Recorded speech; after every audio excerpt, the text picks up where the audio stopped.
Hello, my study buddies, painting buddies, workmates and procrastinators, and welcome back, not quite to the studio today, but here in the living room with Thierry, whatever it is that brings you here. Let's do it together. Let's spend the next hour keeping each other focused, keeping each other accountable, and if nothing else, just keeping each other company. So we're here in the living room today rather than the studio because the light in here was just too nice to pass up. You'll see that that comes back to bite me later on in the video as the lighting gets a bit too harsh. But for now, it was just such a nice morning in there that I thought I have to do some painting. And I'm surrounded by these flowers here because it was my birthday last week and I received heaps of flowers and loads of Prosecco as well. So really just everything I could ever want. And these flowers have just been coming with me everywhere around the flat. Whatever room I'm in, they're in with me. Mainly because quite a few of them are poisonous to cats, so I need to make sure that they're with me so that I can make sure Thierry isn't getting anywhere near them. But yeah, I cannot complain. I have really enjoyed having loads of flowers to surround me at all times. Those lilies off to the side especially were really, really flourishing today. The smell of them was so strong and it was so nice just having those with me while I was painting. So what I am painting is Thierry, the lovely cat that you saw rolling around at the beginning of the video. He was just making sure that I had a good angle for the painting today.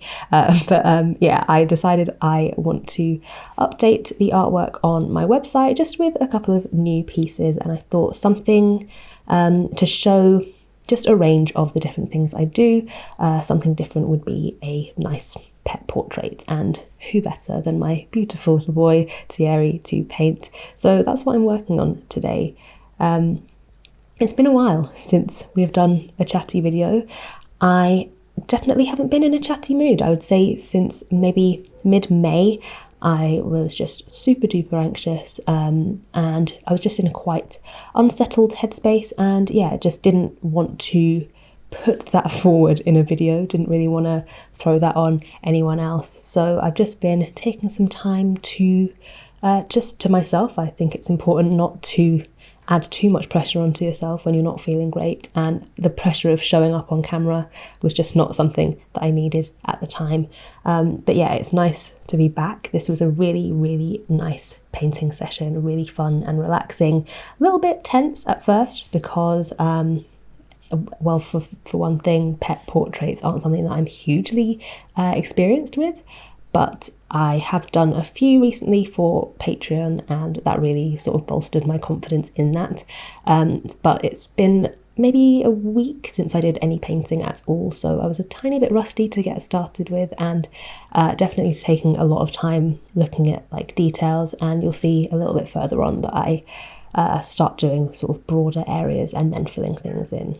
Here you'll see what I'm talking about with the light, and I would say for the most of the video it's okay. For most of the video it's more of a normal lighting than it is that overexposed lighting, but the annoying thing is right at the end of the video when I'm doing the finishing touches, that's when it gets completely blown out. So hopefully by the time we get to that point you'll have got the gist of what I'm painting, and hopefully, I mean, I know that by then you'll have seen like the whole process if that's what you're watching this for. If you are really interested in every brushstroke, I'm sure you will get to see the most important stuff. It's only the very, very final touches, and I'm just giving you a warning now so that no one gets annoyed that they sort of miss out on the very end. But I have kept it in the video just in case people do want to see that and just decipher it as they would like to. But other than a sort of shortish break from YouTube, I turned 28 last week, and that was really, really nice. It was like the perfect birthday. It was my dream birthday. I basically just had a very calm, probably quite boring to other people day. I did some work for the first few hours of the morning, but nothing too strenuous, just bits and bobs that needed doing. Ozzy was out at work as well. It was a Tuesday, so just not anything particularly special, but it was nice just having the flat to myself, having a really nice quiet morning, getting some stuff done, taking things off the list. I made sure to clean up the flat, get things nice and tidy so that for the next few days I could completely chill out. And then Ozzy got home around 3 o'clock and I'd already put an order in with him of exactly what I wanted to be eating for the next few days. So among many other delights that he made over the next few days, he made the most amazing pizzas, like this, I think it was pancetta and fig pizza with rocket he's really perfected pizzas. So yeah, that was such a treat. It was also the same day that the England match was on, one of them anyway, during the Euros, and it was quite tense. I really didn't need an England loss on my birthday, especially with how much of a football fan Ozzy is. Just knowing that I was going to be spending the rest of the day with him really hinged on that being a good result. And luckily it was amazing. It was so much fun, and luckily overall I had 5 bottles of Prosecco as gifts that day, so we got through quite a few of them just that night, and yeah, just ended up staying up with some music on, and yeah, it was just a really nice night at home and really my perfect kind of birthday. And then a couple of days later we went out for a really nice meal to a place called the Coal Rooms, which is right by Peckham Rye station. And even if you're like local to the area, you might not know about this place because I had no idea it existed. I'm not sure how new it is, but it's like just as you come out of the station. Normally I would turn right, but if you turn to the left, it's like the first thing there. I think it's called the Coal Rooms because it used to be where they stored coal to I don't know, power the trains. But yeah, probably not very interesting to people that have no idea where I'm talking about. But the food was amazing. We did I think it's a 5-course tasting menu. We decided to get quite fancy, go all in. It was a special occasion after all. And they paired every dish with a wine that would go really nicely with it. And it was just such a treat. It was just really, really special. And it's just so nice to have an amazing meal like that. Also, best restaurant toilets I've ever been to. The toilets that they had there were amazing. And then after that, we went to meet a couple of friends in the pub. And this was the night where we ended up staying up really late. Like on my birthday night, I thought we did really well. Got to bed at a decent time, not too hungover the next day. But Thursday's a new Friday apparently. And yeah, we really did a lot. So I spent the last few days just recovering, and now I'm back at work properly, and I'm feeling very, very good, like very pumped to get back into a good routine with work. I feel a lot more motivated. I've been thinking a lot about everything really, about my channel, about my videos. I've not really had the same excitement about my videos recently as I had. I mean, I've felt a bit off with my videos for maybe a year now. I feel like maybe since we moved, I never really settled in. But I've got some new ideas, and I have got just, I don't know, some new plans, and I'm really excited to be getting on with it. I, for a while, have felt like the videos that I'm making are no longer videos that I would even watch myself.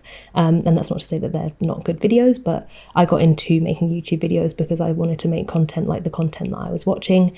And over time, my tastes have changed. And that's not to say that I'm not going to be making art videos. I am, of course, going to be making art videos, like stuff like this. I like these real-time videos. I like hanging out. I like having a chat. And then otherwise, I think just more sort of projects and just fun things, like just things that are interesting to watch. I think I've got into a habit of making stuff that is that I've just made before, like stuff that I'm used to doing. I like a routine. I like having good habits and like things, structures in place. And I think I've got caught in like having a set way of doing things, and knowing what types of videos I can do in a certain amount of time, and just having a structure for things. But I think it'd be nice to just relax a bit, just go with the flow. Anything that comes up that I'm interested in doing, just doing it and filming it and making a nice video out of it. So I've got quite a few cool ideas, quite a few things that have been on the list for a while, but I've been trying to figure out how does this fit. And another thing was sort of looking at my schedule and thinking, instead of trying to get 4 videos out a month, where like 3 of them are things that I sort of have to rush just to get something out, I would rather just do fewer videos whenever I can, and I'm aiming for 3 a month, but do fewer that I'm going to spend a lot more time on, and really just invest in that time and that project, whatever it is. And I think one of the things that has helped with that is that I've just started a new planning system. Nothing crazy, nothing too out there. For the longest time, I've been using a sort of bullet journal system. I never really share it on here just because I feel like every time I end up sharing my planning system on YouTube, I just change the whole thing the next day. Like maybe something to do with actually looking at my planning system to be able to explain it to people makes me rethink how I'm doing things. I do have a couple of videos on Patreon where I go through how I'm like planning my weeks and things, but I am changing things up, probably just temporarily, just to keep myself a bit more on track. I have been sort of finding it difficult to consistently deliver on the plans I've made. I lose track of certain goals, and yeah, I just tend to get overwhelmed. I have a lot of big projects with a lot of small tasks attached to them, and so a new planning system that I'm trying out is just helping me see a bigger picture overall, helping me sort of keep that front of mind and see all the little things, just one thing at a time. And it's hard to explain like on here if you can't see it. I have a Patreon vlog coming out probably tomorrow or the day after, and in that you can get a sneak peek of it, and eventually I will try and share that with you guys here as well. Like once I've got things nailed down, this is like my first month of using this system, and it's nothing crazy. I feel like I'm really making it sound like something out there. It really is just a mixture of like daily scheduling and more of an overall view of my month and my quarters, so like 3 months at a time.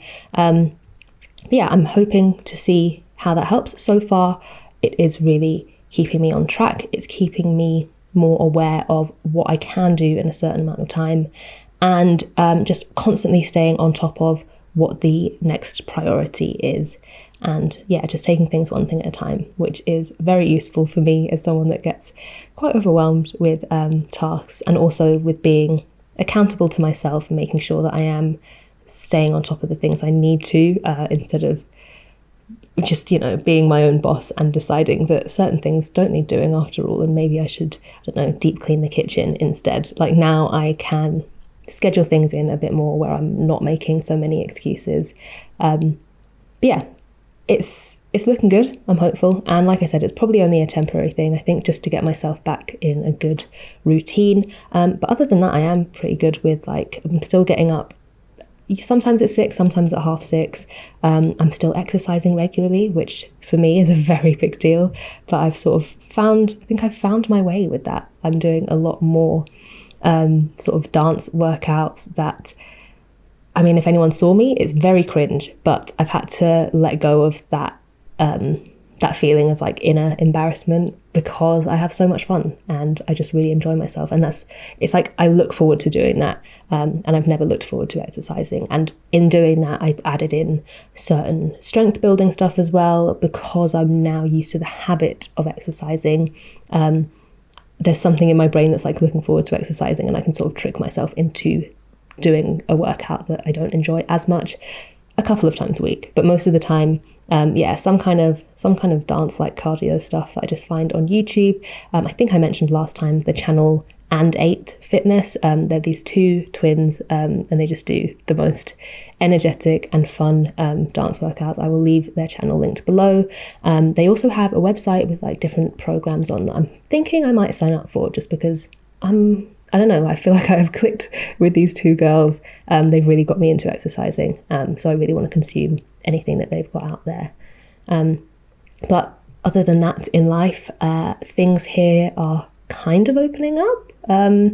It did get delayed, so we're waiting another month for quote unquote Freedom Day, but it's coming up.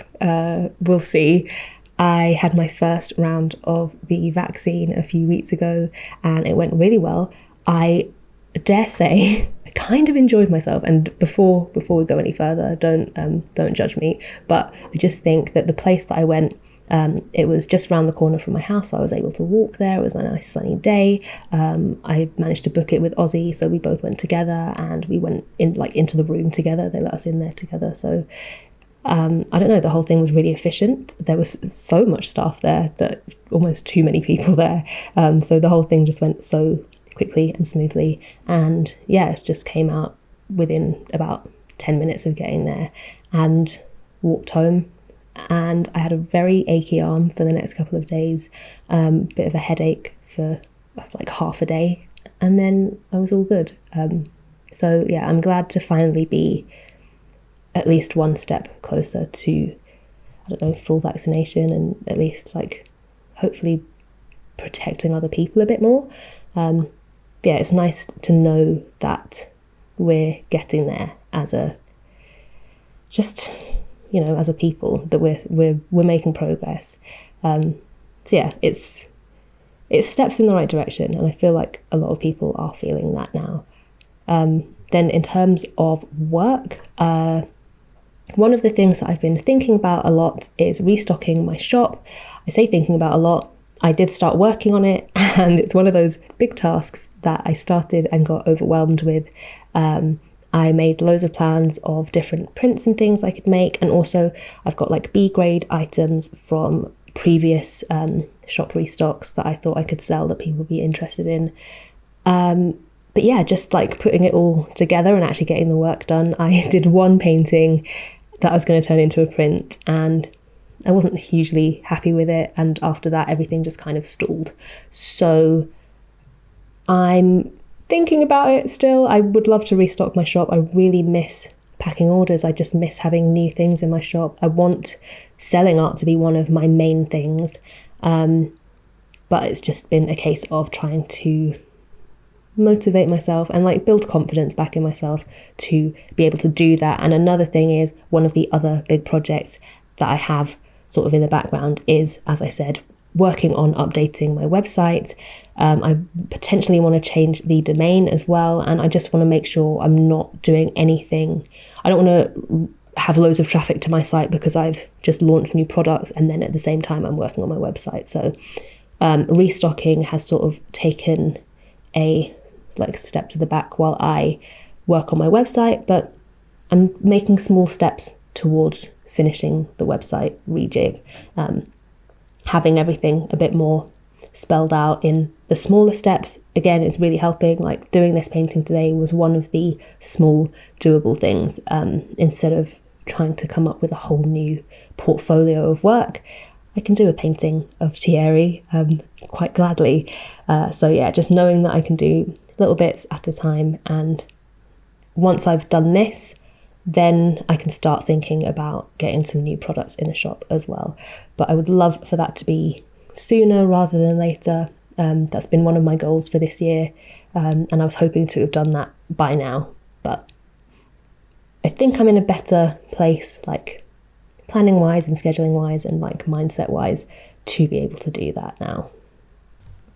And like I said, I'm also just thinking a lot, and it's been like months in the making, thinking about where I'm going with this channel. And as I said, it's nothing drastic, no huge change. I just want to be excited about it again. I just want to get out of old habits, shake things up a bit, and bring the same energy that I have as a viewer of YouTube to being a creator. I am pretty much addicted to YouTube. I watch YouTube every day. It's like my main form of entertainment, and that's something I need to work on, to be honest. I kind of miss watching films, but it's just so much easier to just stick YouTube on and go down some kind of rabbit hole. But I can really watch anything. There's just so much good stuff on YouTube, and I want to be part of that. I don't just want to be making stuff that's easy for me to make or that I'm used to making. I want to really push myself because I love making videos, and I have since the beginning. And I have spent some time watching like old vlogs and things like that, and just, I don't know how much fun I used to have with it, even from the very beginning. I just did a bit of a refresh on Patreon and tracked down my first ever vlog. So before I was vlogging at all on YouTube, my first vlog that I ever made and posted was on Patreon, and I watched that back, and it was such a breath of fresh air. It was so fun. And even though, you know, obviously I'd never vlogged before and I was probably quite nervous and whatever, it was just fun to watch. It had a sort of liveliness to it that I wouldn't say my videos have been lacking, but I haven't been feeling it in the same way. So I'm excited now. I'm looking forward to having a bit more fun with things and just shaking things up, trying different things. And I hope that in the coming weeks, those efforts will be noticeable. It may come in the form of I was going to say fewer videos, but I think my schedule's been so bad recently anyway because I haven't been so into it. I haven't been, or I put a lot on my plate to do and then I get overwhelmed. So I think now planning to do fewer videos that are a lot more like, that I spend a lot more time on. I'm hoping that you'll see a difference in that. Anyway, we're 20 minutes in. Because of the length of this video, I think we shall have a break now. So grab some water, have a stretch, and I will see you here in a second. Okay, welcome back. I hope that you are well rested and ready to hear me talk a bit more, because we're at the portion of the video where I talk about the things that I've been reading and watching, and it's been a couple of months I think since we last talked about this stuff, so there is quite a bit to catch you up on, but also quite a lot that isn't worth talking about. So I've had quite a few DNFs this month, DNFs being books that I didn't finish, and I say this month, I think it's at least 2 months. Possibly will have some more DNFs as I look at my currently reading list. There's a lot that I'm just not that interested in, but what I'll start talking about is the highlights. So I read a book called Eileen by Otessa Moshfegh. It's a very dark and strange, very just unusual book, quite a short story. It is set over 7 days in the lead up to Christmas. You follow a young woman called Eileen who works in a youth correction centre. She's very dissatisfied with her life and she spends a lot of time in her own head. She has quite gruesome thoughts.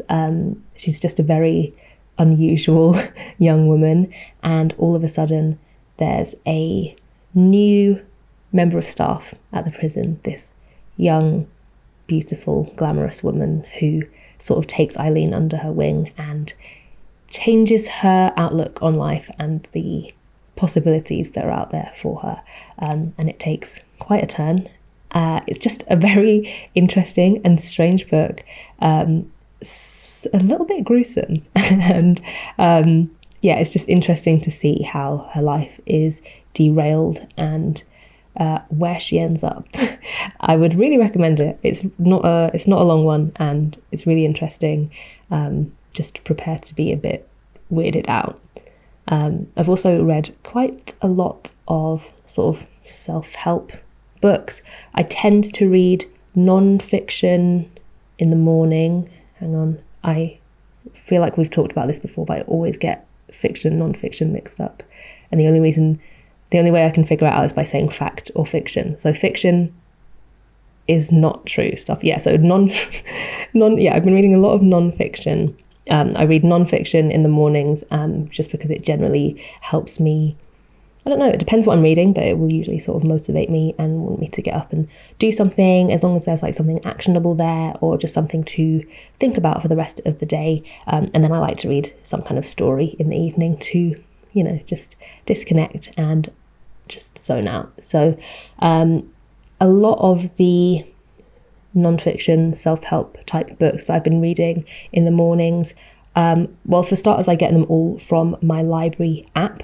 So a lot of them, I don't know, the selection is quite limited. Like there's not a huge amount of like the main, like the famous ones, the famous names that you would have heard of.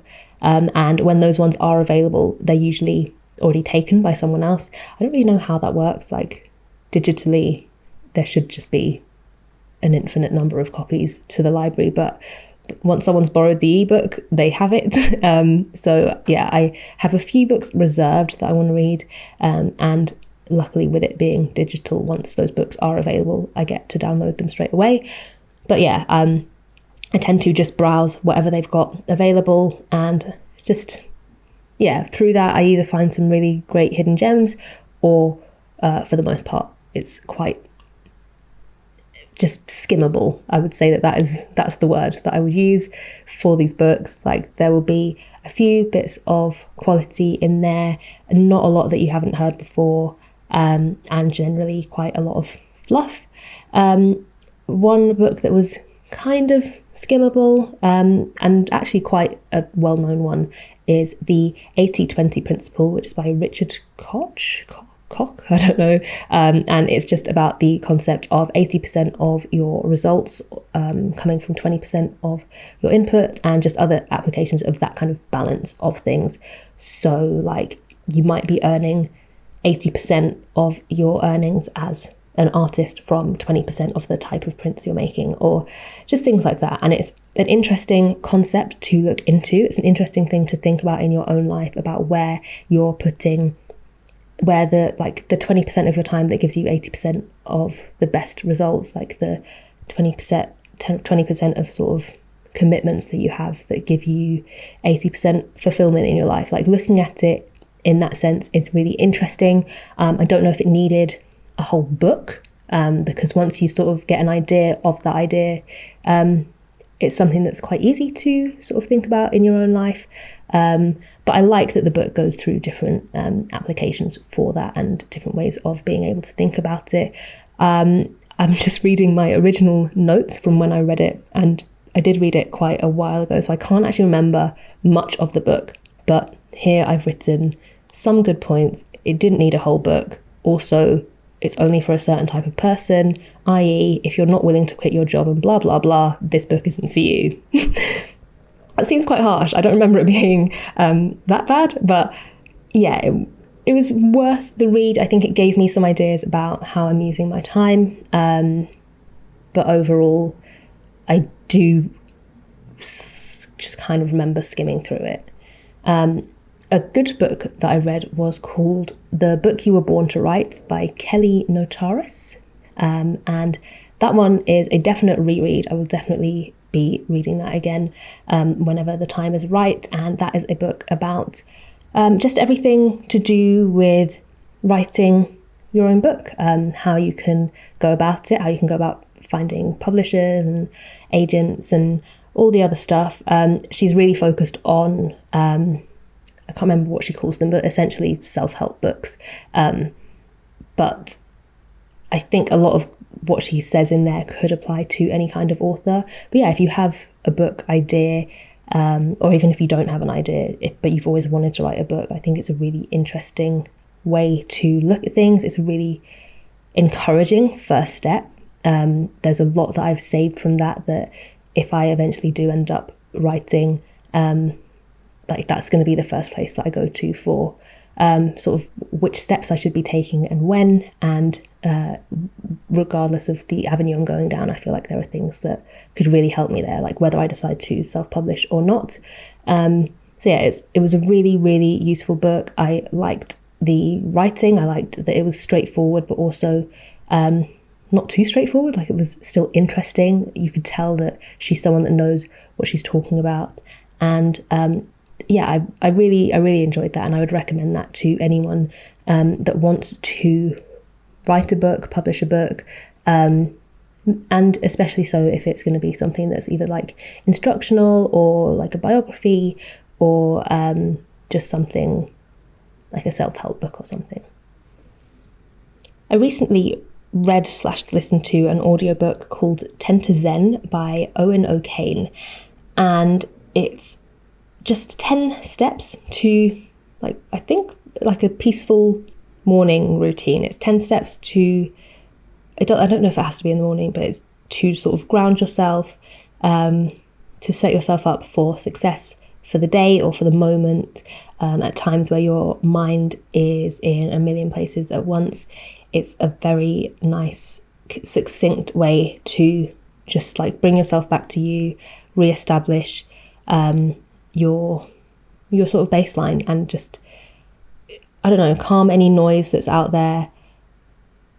It's a mixture of breathing techniques, meditation. There's some cognitive behavioral therapy in there. There's even some like tapping. I don't know if you know about like those tapping techniques. Like that's a very small part of it, but like there's some like visualization, and it sounds like a lot, but it's a very easy thing to just skim through at any point in your day. There's even a section on, I think, two minutes to Zen or something. Like if you're really desperate and you just need to ground yourself in the moment again, just this really quick practice. But I've been doing this now 10 minutes in the morning for most mornings, and I have to say it's a very like calming start to the day. I've tried so many times to pick up like a regular meditation habit, and I've always struggled to keep up with it. I just I was going to say I find it quite boring, but I feel like that's such a basic thing to say about meditation. Like, meditation is amazing, but what I like about this version of it is that I can really tap into that mindfulness, but I know that I'm only going to be doing it for 10 minutes, and I can sort of accept that, and I can deal with that. And as someone that likes routine and likes structure, it's nice having like an internal step by step to go through, and like to feel naturally where the next step is going to take me. So yeah, I'm really enjoying it. I've been starting my day with that, and I do start my day feeling a lot more calm and a lot more positive. It makes you sort of finish off with some, not quite affirmations, but just some principles that you're going to live by, that are about compassion towards yourself and to others, awareness, and authenticity. And once you get his sort of description of those things, especially compassion is something that I've really picked up on, like needing more of in my life, like towards myself and towards others. So having that as the start to my day, and having just giving myself that reminder, it's something that I can come back to throughout the day and think about how my behavior and like my attitude, especially towards myself, because I'm on my own most of every day, and I can be quite critical of myself, or whatever. It's just nice to be able to come back to that foundation there that said, I started this morning by telling myself how I was going to practice compassion with myself today. Just knowing that, like, I don't know, the intention is there, and you're just going to do your best with it. So I can't speak to the long-term effectiveness of this practice, but it's 10 minutes, and it's a better start to my day than just opening up my computer to see how many tabs I left open last night and how many emails I've been putting off for the past however many days. It's the first book in a long time that I've made the effort to make detailed notes on after reading, and it doesn't need hugely detailed notes. I listened to the audiobook, and I think it was about 3 hours maybe, and I just went back afterwards through each chapter to make sure that I had nailed every step down, and just to write them out. And now I just have a sort of cheat sheet that I refer to if I need to, if I just need to remind myself of what each step was, what order they came in, and what the intention is behind each one. Right, back to fiction books that I have been reading. I just finished The Memory Police by Yoko Ogawa, which is a amazing dystopian novel. It's set on an island, I think probably in Japan, Japanese island, and the pace and the atmosphere of the story really suits it. It is very understated, it's very melancholy, it's really nicely written, and I found it very captivating right to the end. So it's about a young woman, I believe, a novelist, who lives on this island where memories gradually, one by one, are erased. Things are erased from people's memories. So it may be that one day roses exist, and the next day they're still there, but they have been erased from people's awareness, from people's conscious, like they have no significance to people anymore. And so at this point it's such a normal thing that people just get rid of those things that have been disappeared. And yeah, you just follow her over time as more and more things disappear, as the memory police, who are making sure that this stuff is being forgotten by people, they enforce that, and their sort of rule over this place is getting more and more forceful, because there are people on this island who don't forget. They haven't been tapped into in the same way, and they're considered to be very dangerous. So the memory police are trying to track them down, And yeah, I won't give too much away, but it was a really nice, interesting and unique concept, and I thought that it was delivered perfectly. I was really involved in it. I was really just sucked in to the story, and I really enjoyed it. It really brought back, how many times am I going to say really? I was just about to say it again. It absolutely sucked me back into reading more, because I have to say, how many books have I just talked about? 5. That's 5 out of the 15 that I have finished since we last spoke, not to mention another 5 that I've started but not come back to. So what is that? That's 15 books that I didn't think worth talking to you about. But I think after The Memory Police, I may be coming out of my reading slump now, finally. I've just started on Chesil Beach by Ian McEwan, which is a lot shorter than I thought it would be. And I'm like 1 reading session in, so I think I'm like probably just a chapter in. But it's about a young couple who have just got married, and they're having a very awkward first night together, and you get a lot of their individual thoughts as they go through this really awkward time. But yeah, so far I'm really enjoying it. I mean, it's Ian McEwan, so it's obviously going to be perfectly written. But yeah, I'm interested to see where that goes. But again, it's like, I feel like this one can't go wrong, and hopefully that's going to lead me back into a good flow with reading again. And I'm also reading in the morning a book called The Joy of Work by Bruce Daisley, I think. I don't know if I'm reading my notes and I don't know if that's actually his name, but if that's not his name, I will correct it in the description of this video. But he is someone that has worked at Twitter. I think he's worked at Google. Like, he's someone that is very familiar with the current climate of our work at the moment, especially the most demanding of jobs, and how we take our work with us non-stop now, and how that is affecting how we work and how we live. He looks a lot at connectivity, like constantly being connected now, how that affects what our actual work hours are, and just how we're sort of communicating with each other, and just other aspects of work that could do with changing. So it's a book that goes through 30 steps to fixing work culture, attitudes towards work, and building healthy habits around like a work-life balance.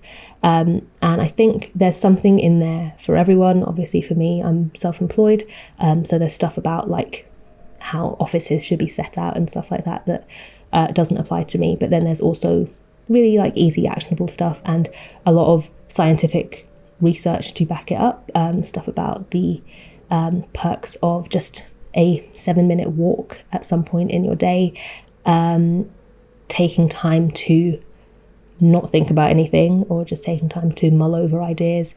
There's a lot to it so far. Again, I've just started that. I think I'm probably 7 steps into this 30, not even steps, just 7 tips into the 30 tips. And I'm already really looking forward to adopting some of this stuff in my work life, and in my attitudes to work. So again, these are 2 books that are hopefully going to be easing me back into a really good, really long-lasting reading habit again. I mean, I've done really well with the amount of books that have been fails. Like, I've kept up the reading habit. It's just been a really long slog trying to get through how boring a lot of books have been, or just how, like, I don't know, things haven't captured me. And I think these phases come and go with reading. Sometimes you get a lot of good ones, and I think part of it also is having to simply like put up with the libraries, what the library has available. I'm sure I could put my hands in my pockets at some point and actually buy something that's on my to read list, because at the moment I just browse the library app, and they've got tons of great stuff on there, and I'll never badmouth that app, because it saved my life during lockdown, like just having that many books at my disposal. But yeah, I think what I might start doing is maybe most of my books a month I will get from the library, and then there'll be one on my to read list that I will actually invest in. I've just sped up this part of the video because it was so bright that there was really no point in you having to watch that. But that is one of the last instances of it being that bright, at least for a prolonged amount of time. Most of the time it just sort of comes in and out, and you can still get an idea. As I said, the only other point in the video where it gets bad is right at the end. Right, so let's move on. Actually, before we move on, we're another 20 minutes in, so let's have another quick stretch. I definitely need some water, and I'll see you back here in a second. All right, welcome back. I definitely needed a good stretch after the past 40 minutes that we've been talking. Doing very well. I think at some point I will go back to the videos where I'm talking and painting at the same time. Those are definitely a lot easier to edit, but sometimes it's just really nice to focus in on what I'm painting at the time. And I also feel like I get to talk a lot more eloquently when I am not painting at the same time, and I get to touch on all the points that I wanted to. Painting was coming along well at this point. I had got past the like scary stage, and I was quite confident at this point that I would be able to bring it together. Obviously now it's still a bit of a mess, but the base was there. There was enough of a foundation there, I thought. Once I've added some details in, and you'll see it too, once the details start going in, it really instantly transforms things. And I feel like I have done this enough times now where I can be quite confident in that final sort of transformation. I don't really need to worry when it's not looking great, because I know that, well, I would hope that I can pull it together. And I think that's a good way to go into any painting, not giving up on it until it's like completely unsalvageable, and just like continuing to work at it for as long as you can, and just seeing what you can do with what's there. And if it is unsalvageable, then have some fun with it, see what else you can do with it. Just play and use it as an excuse to do something that you would never normally do, because you might discover that it was salvageable after all. Right, so let's move on to what I've been watching. Again, I feel like I've watched a lot, but not everything is worth talking about. So I'm not sure if I mentioned last time, but I finished The Good Place. I have been watching The Good Place for probably over a year now, which I didn't need to watch it for that long. I remember we started watching it at the old flat, and can you believe we've been here for almost a year now already? I think in the next few weeks it will be a year, which is kind of crazy. And I was also expecting to hear from my landlord about our tenancy agreement, but hey, that's something for me to deal with after I finish editing this video. Yeah, I was watching The Good Place, which is a comedy. It was, I think it's on Netflix. It's about a group of people who have died, and they are in the good place, but it's not what it seems, and it's just quite a commentary on morality and the afterlife, and what makes a good person good, and is anyone sort of inherently bad. Yeah, it's an interesting show. I found it funny. I found it very easy to watch. It was a nice one to just sort of pass the time to. It was nice to just stick on, have a few episodes on one after the other.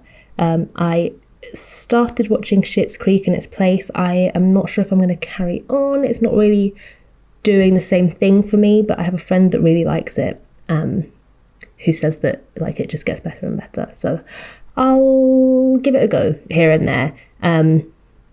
The main thing that I had to sort of fill the void was Snowpiercer, the series. I've seen the film, started watching the series, and it just ticked all the boxes that I needed at the time. Like good enough action. I didn't need to get too invested in it. Like I didn't need to care too much if anyone died or anything like that. Yeah, it was good. It was interesting. I think it's coming back from another season, and I would definitely be watching that. That was like my go-to for the past however many weeks. Just every evening watch at least one episode of that, and I really, really enjoyed that. That was the film and the series aren't that connected, I don't think they're in like the same timeline, but it's a train at the end of the world. The whole earth is frozen over, and the only people that have survived are all living on this train that is constantly going around and around the world. It's the only thing that keeps people alive, and there's a really messed up class system, and there's a sort of uprising from the back of the train. It's good if you want like some sort of Prison Break level action drama that's a bit more, in fact no, yeah, I think actually Prison Break is a good show to compare it to, other than the fact that it's like post-apocalyptic and on a train in a frozen world, and not in a prison in, where was that? I don't know where Prison Break was set, but yeah, it's got the same level of drama and action as Prison Break, and same caliber of acting. But I really, really enjoyed it, and I'm looking forward to it coming back. Handmaid's Tale is back on in the UK, finally. I've done so well to avoid spoilers, because it's been back. I think the latest season is finished in the US now, and loads of you have been like commenting and messaging me because you know how much I love The Handmaid's Tale. You've been saying, have you been watching it? Like, did you know it's back? And I've had to avoid any and all mention of it because I'm sure I could have found it online to watch, but I would like to watch it like a good quality. Like watching The Handmaid's Tale for me is like a ritual. Like it's a very important time. Like I need to have a nice quiet evening to myself, glass of wine. Like I need to know that I've got that time, and I don't want a dodgy stream, so I've been waiting for it to come back properly. It's back on Channel 4 now. I taped it so that I could fast forward through the adverts, but my telly broke the other day, or I don't know, malfunctioned, so I've only seen the first episode. I haven't taped the second episode. The third episode's just been on, so I need to watch the second episode on catch up tonight.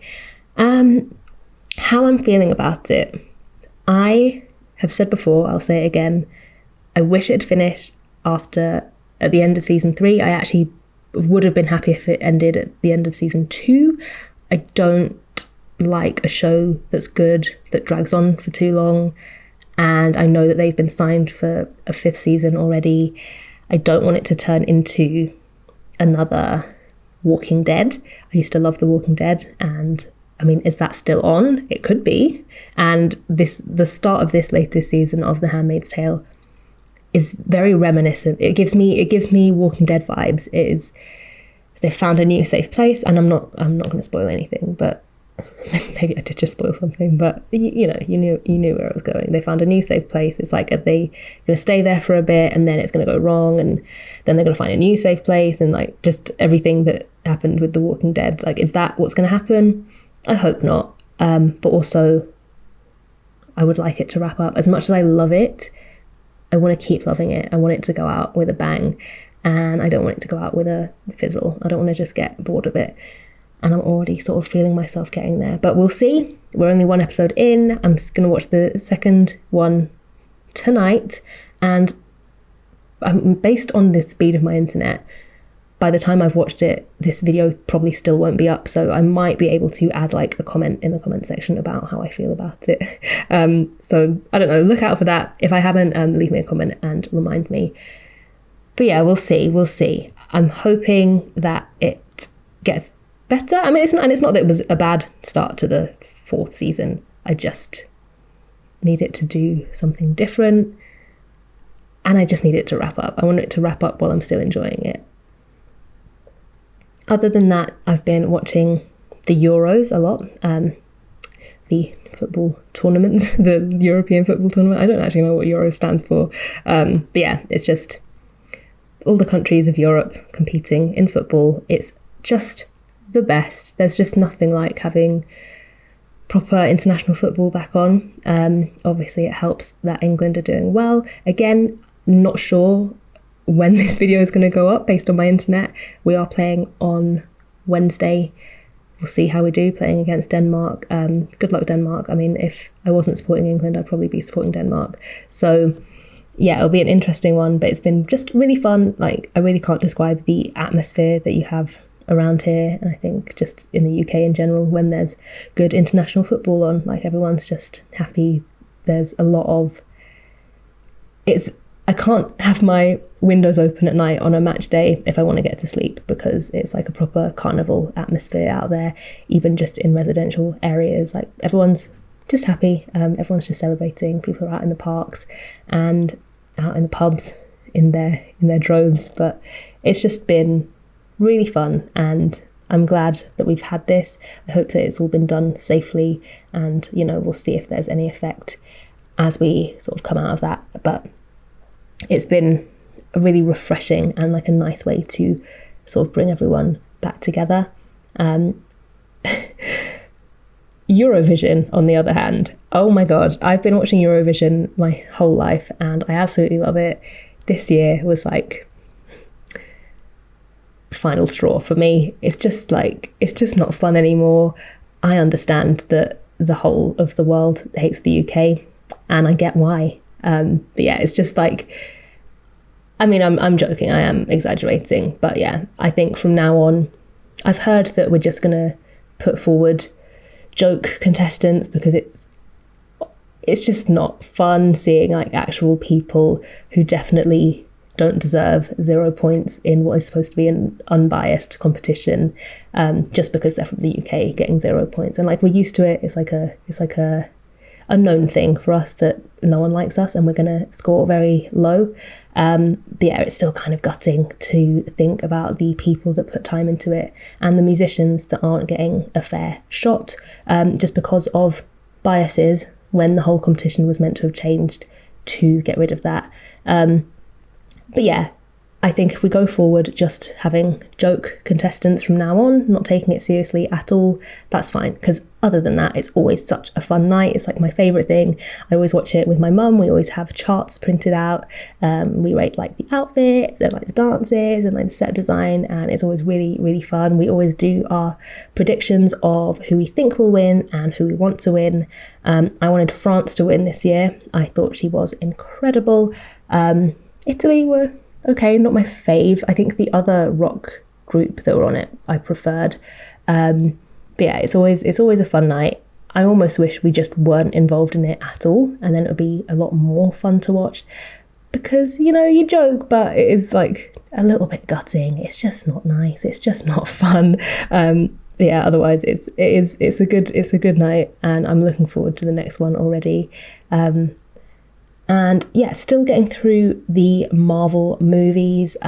If you haven't been keeping up to date with these videos, I've been watching all of the Marvel movies in order with a group of friends on the Disney Plus group watch setting, and that's been really fun because basically one of the friends in the group hasn't seen any of them. So yeah, it's just been fun watching those all with everyone, especially through lockdown. It was nice to have that connection with a group of friends, and also to have something to do. Like, we do it every other week, so having that like in the diary is just nice. It's nice to be able to show up for something. And actually the last one we watched was Thor Ragnarok, and that is the first one out of all the Marvel films that I haven't actually seen, apart from Doctor Strange, which I still haven't seen because we just never really got round to that one. I think that sort of says something about that film. I mean, I didn't ever have a desire to watch it because I'm not that keen on Benedict Cumberbatch. Is that the guy that's in it? I don't know, one of those. Yeah, I feel like that tells you enough. But yeah, I never had a huge interest in that one. And we came round to it on our group watch, and we kept putting it off. There was always a reason, whether someone couldn't show up that week, and then we never ended up rescheduling it. And then, I don't know, it got to a point where someone said, hey, should we just watch Doctor Strange in our own time and come back for, I think it was Spider-Man next? And everyone was like, yeah, that's great. And like straight away we all picked up back at Spider-Man, and no one has mentioned Doctor Strange since. I watched a summary of it just so that I would be up to date with what was going on. And yeah, I mean, let me know if I'm missing out. I'm sure it is a good film. I mean, all of those films are really well made. Like, they know what they're doing. They know how to tell a story, and I'm sure, I know I've seen like all the rest of the films that are coming up, and I know that he does play an important role, but I also feel like I've sort of gathered his part in it, and yeah, I've just never really been that interested in that one. But let me know if I'm missing out, because I'm sure I'll watch it one day. It's the kind of thing that if it's on telly one day and the remote is a bit too far away from me to change the channel, then I'm sure I will watch it. I also watched Pet Sematary, which I had read a few months ago, and I think I must have seen the trailer or something because it was all so familiar. Like everything that I sort of pictured while I was reading it is what happened or how it happened in the film, and they do change a couple of like little things, but yeah, the visuals of it all was very similar to what I'd been imagining while I was reading, which I really liked. That's always a nice thing. I think the only other book that has done that for me, like book to film, was The Girl with All the Gifts, which is like would I call them zombies? Like a sort of zombie-ish type film, but it's children, and I don't know, maybe I'll talk about that properly one day, but yeah, the film of that book was really close to what I had pictured as I was reading it, and Pet Sematary did the same thing, and I quite liked the film. I enjoyed it enough. It was really, it ticked all the boxes for me. It's not something that I would probably watch over and over again, but I would definitely watch it again. I also watched Us, which is the other Jordan Peele film, and I think obviously the like natural thing is to want to compare it to Get Out, which was of course amazing. But as a standalone film, I really enjoyed it. It was very different to what I'd been expecting, because I think I avoided spoilers and just any information about it at all for such a long time. I really didn't know going into it. I know it was a much bigger film than I thought it would be. I really thought, and I mean bigger like space-wise, I thought it was just all going to take place in this house with this family, but there is more to it than that, and I won't spoil it, but I really enjoyed it. That is like, I don't even know how to explain it. Normally I try to give a bit of a synopsis about these films, but yeah, I think I'm glad that I went into that not really knowing what it was about and what was going to happen, so I will leave that to you if you haven't seen it.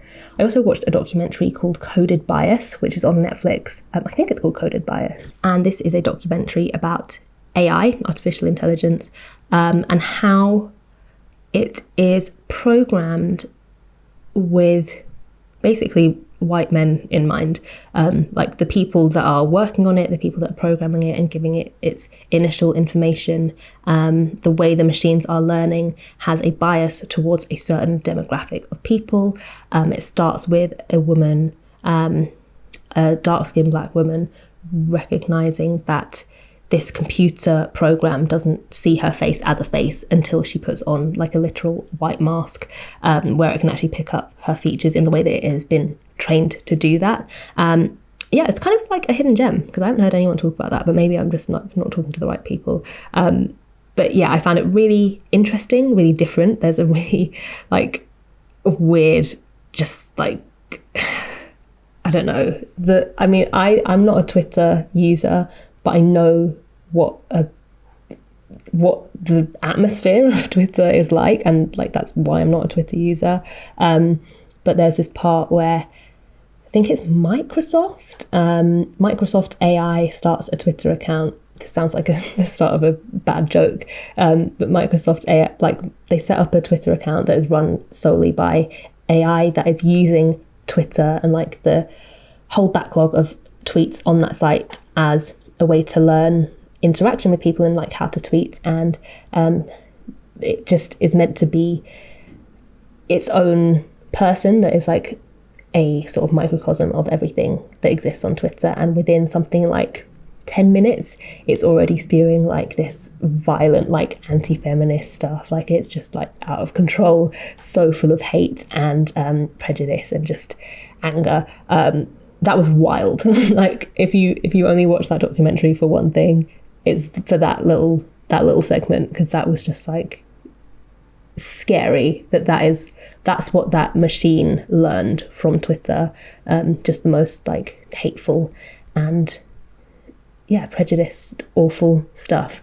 Yeah, that was a really interesting documentary, and something that I think people should be sort of looking into more. It was also really nice to see how many like black and brown people are working in these spaces, because those often aren't the faces that you see in documentaries like that. So that was just a nice different thing to see. Speaking of, I don't know if this is like completely a good segue, but I watched what I grew up calling Black Cinderella. It's the version of Cinderella with Whitney Houston and Brandy, and that was literally my favourite film growing up. Mine and my sister's favourite film. We used to watch that back to back to back to back. God, I love that film so much. And it's on Disney Plus now, and I was screaming when I saw it there because I haven't seen that in like decades. My sister and I, like, we just knew every single word to every single song, and so I found it. I spent ages trying to convince Ozzy to watch it with me because I told him that, like, if we're going to get married, like, you need to know that this is like a fundamental part of my life.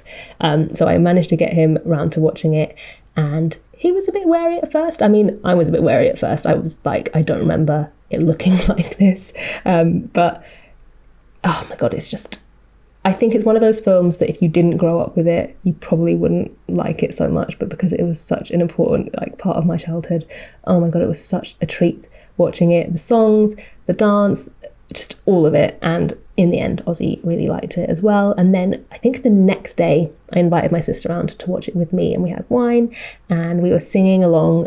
We even got to certain points where we'd watch the scene, sing along, and then like rewind it and sing along again, just like we were 4 and 6 again, because that is what we used to do. So that was so much fun. That was like one of the happiest days that I've had in a long time, which sounds quite sad, but honestly, it's the little things. It's like the little joys. I think just getting that time with my sister was amazing anyway. But yeah, it was just like a fun, nostalgic, and you can't beat a good sing-along. Yeah, I love that film, and I'm sure there'll be a lot of you who are watching this that love it as well. I'm always surprised, like, who has heard of it and who hasn't. I can't remember if it was like a Disney Channel original or what. But yeah, some people haven't heard of it, and I'm like, how? I mean, I also don't remember. I feel like the version of it that I had was definitely something that my mum had taped off the telly. Like, I feel like it had adverts in it. But yeah, I can't remember if it was like a proper. I don't think it was like out in cinemas or anything like that. I think it was just like a TV movie. But you know, it had Brandy in it, and Whitney Houston and Whoopi Goldberg, and I mean, those were the main people, and that other woman whose name I can never remember. But yeah, it was so good watching that. I also watched a film called Shirley, which is on Netflix. Another like just weird atmosphere one. It's got Elizabeth Moss in it. I feel like I've done that before. I feel like I find her name really hard to say. But she is from The Handmaid's Tale and obviously other things. But it's about her as an author in just a very weird relationship with her husband and with a young couple who come to stay with them to help out. It's sort of psychological. Is there a murder mystery sort of wrapped up in it? I didn't watch it that long ago, but I can't remember it that clearly, which doesn't sound great for it, but for the time I enjoyed it. It was a very Netflix weird film, like those weird, like, artsy, unusual films that they have from time to time. It was one of those, and I liked it. I watched it all the way through, and it's always nice seeing Elizabeth Moss. I think she's an amazing actress, and I think everyone in that did a really good job with it, and it kept me guessing. Yeah, it was very, very interesting and quite unusual, quite dark, and sort of satisfying by the end. I also watched a film called Been So Long, which was such an unusual find. I only found it because my mum recommended it, and I don't know how she found it. It's on Netflix. It's got Michaela Cole in it. It's a musical, like they break out into songs. It's just about this single mum who has spent a long time just sort of being with her and her daughter and not trying to avoid getting hurt again, trying to avoid love. And she meets a guy at this pub, and he's just got out of prison. I don't know, it's just an interesting love story with someone who is sort of resisting trying to get trying not to get hurt. And the main reason I wanted to watch it is because the pub that most of it is set in, so the film is set in and around Camden, I think, but the pub that they actually filmed it in is like one that was just down the road from where I grew up. It's a pub that I know very well, that I've walked past hundreds and hundreds of times. So it was just like fun to see that, basically, just to see what they did with it. And we actually went down to the pub shortly after I watched the film just to, I don't know, check it out. But yeah, it's always nice to see the local area in a film, even if it is posing as Camden. But yeah, I would recommend it. If you haven't heard of it, if you haven't seen it, it's a little bit, I don't know, it feels a lot like a stage show. I wanted to look into it afterwards, like if it had been adapted from stage, because it was very, I don't know, there's like a lot of dance, there's a lot of interesting songs, interesting like staging of different scenes. Yeah, it was fun, it was different. I just think it's a bit of a hidden gem on Netflix. It's something that I've really never heard anyone talking about, because it's quite a few years old. It's been out for a while, but I had no idea that it existed. And then the last thing that I will talk about, what a way to end it, is a documentary called Long Shot, which I think you'll probably have heard of. It's on Netflix, and it's about a man who is accused of murder and who is potentially facing the death penalty. And his only alibi was that he was at I think, I don't know, some baseball team game. Dodgers? Yeah, I think it was Dodgers. And his defense attorney basically spends countless hours, I'm sure, like with a team of people, going through all the footage they can find of this baseball game, just to try and exonerate this man who might end up being executed for a crime that he didn't commit. It's really interesting. It's only 40 minutes long, 40. So I definitely think it's worth a watch. It's like an interesting look at the legal system, and the way it unfolds is also, I don't want to spoil it. It's a good one to watch. It's a good one to watch. And unlike a lot of those like true crime type documentaries, especially when it involves a person of colour who has been wrongly accused, it's not going to destroy you to watch it. Although there are some very, very difficult moments in it, it's very heartening to see the work that went into helping this guy out. So yeah, I would really recommend it if you haven't seen it. But that is the last thing that I have noted down to talk about. I have like pages upon pages of other things that I've watched and read, but they're just not really worth talking about. They're really sort of throwaway things. A lot of things recently that I've just started watching and then stopped after like 10 minutes, which is very not like me. Like I'm good at sticking something out. Like I don't mind a bad TV show or a bad film, but I think I've just not had so much patience recently, and I think maybe that's why I've spent a lot more time watching YouTube videos. It's a lot easier to either just flick to something else or just get sucked down a rabbit hole of suggestions. But you can see now, as I was saying, like now that I'm adding just like some outlines, just some small little details, it is all starting to come together, and it really doesn't take a lot, but it's also just really heartening to get to this stage and actually see it starting to resemble little T, his sad little eyes. I'm actually really happy with how this painting turned out. I was, as I said, quite nervous going into it, but even though I think he's turned out sort of darker on this painting than he is in real life, I think it has captured his likeness really well, and it makes me more encouraged to do stuff like this more often. I've been feeling a certain way about my art style recently, but I think that's because I've been doing a lot more sort of quicker stuff, but now I spent time like adding detail a bit more subtly. I think that this turned out really nicely. I have been sort of leaning a lot on adding outlines and things to messier paintings. And I think what I did differently here was just trying a bit harder with the first round of the painting and not relying completely on neatening things up with details afterwards. Just having like a good balance there, because I think things have got quite outline heavy in my paintings recently. So yeah, it's been nice to see, just to remind myself that I can do a sort of in-between style. Like it's still not completely realist, but it's also not like completely cartoony either. Anyway, I am rambling now. I was going to see if I could keep talking for the last 7 minutes, but I think I'll leave you to enjoy it. I will stick a nice bit of music on for you, and I just really appreciate you spending this time with me. Let me know if you managed to get anything done during this time, and yeah, thank you so much for being here.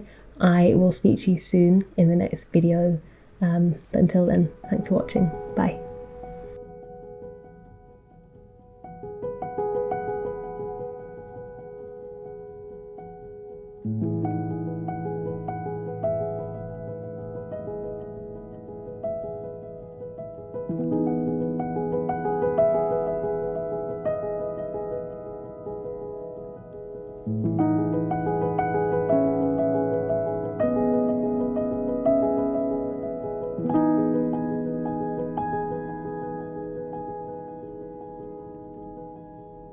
Thank you.